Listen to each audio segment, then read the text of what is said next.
What is up, guys? Welcome back to the channel. Today we're doing another little weekly review of the sports card market using Card Ladder. If you guys enjoy these videos, likes, comments, and subscribing is greatly appreciated. Let me know what you guys want to see in the comments down below. Any changes you want to see, any specific things you want to see. Give me some feedback so I can improve these videos for you guys. With that said, let's get right into it. So we're starting off, as always, with the biggest percentage weekly change in price for football. So here at the top, we have Tua Tagovailoa dropping 32.69%. We all know he got smacked in his last game. Still waiting on the results, I believe, to see whether he has broken ribs or it's just a bruise. But we can see his last sold price was on the 23rd at $157. Looking down here on the 18th, it looks like we've seen a bit of an increase. No, I'm sorry. September 23rd is 157. On the 18th, we have a sold listing at $234. And before that, hovering around 230 seems to be the trend for September before his injury. And then right after that, just the plummet down to the 150s, 153 and 155 and 157. So that seems to be the new price right now. If you guys believe in Tua and think he's going to bounce back from his injury, this is a card in August that was over $300, and it's now down pretty much 50% from that August price. So you can get two for the price of one compared to the price in August. So if you see Tua as a decent hold and you think he's going to turn stuff around, this might be a decent pickup for you guys. Not a recommendation, but in a month of time, he's gone down 50%, which would scream a buying opportunity if you guys believe in him. Next, we have Zeke's Prism Silver in a PSA 10. Last sold price was $132.50 on the 22nd. This is a card that on August 15th sold for $295. So it's down over 50% from that period. Wow, that's pretty insane. As we know, he has 104 total yards through 2 games, which is not what we're hoping for those who have him on your fantasy team. I'm sorry for you guys, but there is time to bounce back. Just on the 19th, this was 195, so someone got a pretty good deal, it seems, at 132. If Zeke's able to turn this around, this is a card that's going to go back up to around 200 pretty quickly, I would think. So if you guys are interested in Zeke and think he's going to turn stuff around, might be a good buying opportunity there. I'm going to try to go a little faster than usual on this. As we can see, Herbert and Josh Allen are down. This is the base mosaic for Herbert and Josh Allen, who we know had a lot of high performance built into his card prices, and he hasn't lived up to those very high expectations thus far in the season, which is why you see this 30% drop here. Same with Herbert. So whether that's a good buying opportunity, we can take a quick look. Wow, this is a card that was doing $455 in May of this year. I'm sorry, in April of this year. And it's now down to $142. So there was just a lot of hype back here. And as you can see, it's just been a steady decline. And this is the lowest it's been in a very long time, 142. It's the lowest it's been, and this is going all the way back to almost a year. It's never been at this $142 level. Well, this month it actually did hit 136, but still almost a year, and this is the bottom of the Justin Herbert base mosaic. Obviously, it has a high pop of, a decently high pop of 1406, as we're expecting more to come back from PSA. We're expecting that number to increase quite a bit. If that stayed stagnant at 1406, I think it'd be fine, but it's probably not going to. So if you think that 142 is low. I mean, obviously, based on price history, that's the lowest it's been in a year. I think there's a definite buying opportunity there, although it is the base. I would try to move into some color if I was going to stick with Mosaic or any other Herbert. I would definitely try to stay away from base. Personally, if you can, even if you're going to drop to a PSA 9, I would go for color. I think that's better than a base 10, personally, for most likely around the same price. Alrighty, so let's get into the biggest increases in weekly percentage for football. Leading off, we have AJ Green, who's up an insane 172%. God, look at this fluctuation here. So the big increase was pretty much, this isn't a card that obviously sells a lot. It has very few sales, and this is going back all the way to last November. So at a sale at 81, dropped to 33 on the 19th, which I think someone just got a steal. And then it went back up to the $90 mark. So this is a little bit of an outlier. The 33 was on an auction on eBay, and I just think people probably weren't looking too much at AJ Green. So AJ Green's not one I'm going to go search to buy right now or sell or anything like that. It's about normal prices right now. Someone just got a very good deal. Regarding Aaron Jones, he did see that giant drop. He was actually in one of my earlier videos for the opposite reason of this.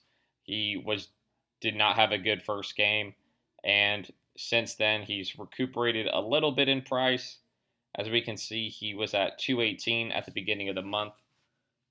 Didn't have a great game, dropped to 118, 84, and $67. As you know, the Packers did win their second game, and his prices have now bounced back to over $100 with the last sold price at $126 on the 21st. So that's probably the most important takeaway.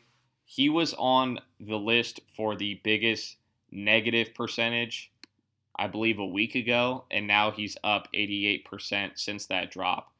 So cards are fluctuating rapidly with performance percentage-wise. It's just insane. He dropped, I forgot what it was, maybe 50% a week ago after the first game, and now he's up 88%. That's how fast the market's moving based off these games, and that's why it's almost day trading in a sense. If you're one that's going to try to consistently flip these, for those holding longer term, like me personally, I don't day trade except, me messing around on Star Stock a little bit. But for those of us just looking to hold a little bit longer, this is my most important thing I'm looking at, is just the biggest negative drops. And once I see that someone's just gotten a little too cheap, or that the market's a little too negative on them after one or two games or something like that, and I think the prices can jump. Kind of, Tua may have that potential. The base Mosaic may have that potential. These are both base cards. His color probably isn't getting hit as hard, but these are cards that are down pretty much 50+% since their highs earlier in the year. Let's go to basketball really quick. These are the biggest weekly drops. We have second year Luka Fireworks. Not a crazy card there. We'll skip over that. We have Kobe's Upper Deck rookie card in a PSA 10. Pop 977. Let's take a little bit of a look. This is a card that was due in 2000 in February when the market was at its craziest. And since then, had a little bit of life in May and is now at $445. So just a very big drop. This is where it was last year, and it had an insane spike. Kobe's documentary will be coming out, I believe, next year, though. So this is a potential sneaky play. I do think there are better buys for Kobe rookie cards, but this is a PSA 10 at a cheaper price than his higher end rookie cards. I'm going to have a mail day where I have a pretty cool Kobe card along with a few others. So stay tuned for that. That'll probably be in a week or two. I'm just waiting for my last card to get to ship my cards, and then I'll have it sent home, and I will be making a very cool sports card mail day video. So stay tuned for that and make sure you sub so you don't miss that if you're interested in a very nice sports card mail day. And we have Lucas Chronicles Elite Base Pop 998 dropping 27%. The majority of Lucas stuff has gone up, but as you can see, this is just crazy fluctuation. At its highs, well, let's just see. In August, it peaked at 350. It's now at 202. It's been all the way down to, what is that, 150, 147, and now it's at 202. If this does continue down to 150, I mean, this isn't his most high-end card, but if it gets down to 150 during the season, I see this spiking up along with all his other cards, at least over 200, potentially back to 300 and maybe even 350. So if this does get to 150 and you're just interested in flipping it, I think 140 to 150 is a very safe buying range. So as you can see, this fluctuates all the time, and once it hits this low here in July, a month later, it's at 242 and 325. So if you can get this around 150 and you're interested in flipping some Luka, I think that's a very interesting opportunity there. Let's go to the biggest increases. So we see it. Wow, this is kind of surprising. Ben Simmons PSA 10 Optic up 108%. So with the trade rumors coming out, Ben Simmons is getting some love, it seems. Pop 1610 last sold on the 23rd of September for $125. Where was this card at? $57, $60. And then out of nowhere with these rumors, looks, honestly, this person may have overpaid.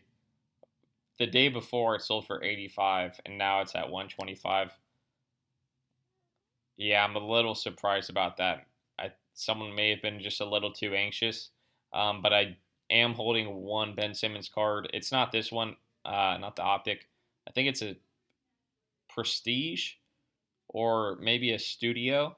But it's a pretty cool looking card, and it's one I'm holding on to just to wait until he is traded, whether he is or not. And then if there's hype based off that, unless he goes to my Warriors, I'll probably sell him on the news and just move out of them. We have a Jordan Upper Deck going up 80%. I'm not going to go into that. John Morant's Silver Mosaic up 60%. As we know, Zion and Ja, along with Trey, Luka, a lot of the main players. And let's see, Gary Trent Jr., PSA 10 Silver Prism, Pop 299, up 60%. A little surprised on that. I haven't heard of any Gary Trent news, so if you're familiar with it, I'm going to look it up after this video. But I don't know of anything. I think his last was sold at 100, and then this latest at 160. This is a card that's been trickling down. It sold for 177. Nothing too crazy, but I mean, it is a 60% increase. So that's pretty impressive. I think it's just in anticipation of the season, like I was saying. But I'll definitely research and see what is going on with Gary Trent because I haven't heard anything. Not the main guy I would be going after anyways. I would stick with, well, prices have been going up. I think if you were going to buy Luka or Trey, it would have been a month or two ago. That's when I picked up the Trey Red Ice and the Luka Blue Velocity. But you probably can find some sneaky plays. If you want to see cheaper, lower-end stuff I was buying to flip for the basketball season, make sure to check out my Star Stock update video. I think it's going to be 2 videos ago. But after this video, if you're interested in that, just click on my channel and check that one out. Lastly, let's check out baseball really quickly. The biggest drop, 1990 Topps Frank Thomas. Not going to go too deep into it just because it's vintage. We have a Topps 87 Barry Bonds PSA 10 rookie card at 227. We'll take a quick look at this just because I think this was a very expensive card at one point. That there we go. That doesn't really make sense. There we go. $937 in February when all cards were going insane. Last year, this was going for the mid 100s, uh, which is lower than it is now. But yeah, it's just a card that hangs around 150 to 200 and had recently sold in September for 397. I think someone really overpaid on that because it right before that it was at the low 200s. So I'm not too sure what they were doing there. Let's see where this 397 sold. 394 on eBay, 400 on eBay on the 12th. So on the 12th, it really spiked. The 20th, it was 293, and then it dropped to 227. So I'm not too sure what was going on September 12th through the 20th. It looks like some people were just paying a lot of money. Maybe the only ones listed on eBay were these ones close to $400, and they really wanted them. I get it. I've been in that situation, but I try not to do that anymore. I try to just wait it out. This is a marathon, not a sprint when it comes to collecting for the most part. Uh, we'll just stop. We have two Jordan Alvarez cards. His auto out of 499, down 21%, and his refractor base tops, not base, his tops chrome refractor PSA 10, down 21% as well. Card that did $499.95 in February, but for the most part, since June, has been around $100 and is now down to last sold $91.96. Card ladder values it at $87, which is pretty fair. You see that around here, 195, 85, 111. So about $80 to $120 is where it fluctuates at. This is a card that I think will dip more as the Astros aren't going to make much noise after the regular season. Actually, won't make any noise at all, to be honest. Um, this is a card I think is going to drop lower, along with all the major league teams that don't make the playoffs. All the attention is going to be on the playoffs, and once the World Series is over and we have our championship team, that's when I'm looking to go heavier into baseball. I will have some baseball cards coming in with that shipment I was talking about, where I will do a sports card mail day. So stay tuned for that. But I'll be buying a lot heavier once the off season is here. And lastly, let's see the increases. Tatis doesn't look like they're going to make the playoffs, but he has been playing very well. This is his Heritage PSA 10 base, up 36%. Julio Rodriguez, his Megabox Chrome, up 35. Ohtani's Bowman PSA 10 base, up 33. And Vlad's missing card number PSA 10 is up 31%. Vlad, I understand as they're fighting to get into the playoffs. Ohtani, I'm a little surprised about these top three, honestly. But Vlad does make some sense to me. I don't want to give away any of my details for the sports card mail day, so I'm going to not tell you what I've been buying. If there's anything you guys want to see, whether it's a particular player, just let me know in the comments down below. And as always, I really appreciate all you watching. Likes, comments, and subscribing are greatly appreciated. And I'll catch you on the next one. I hope all of you have a great rest of your week.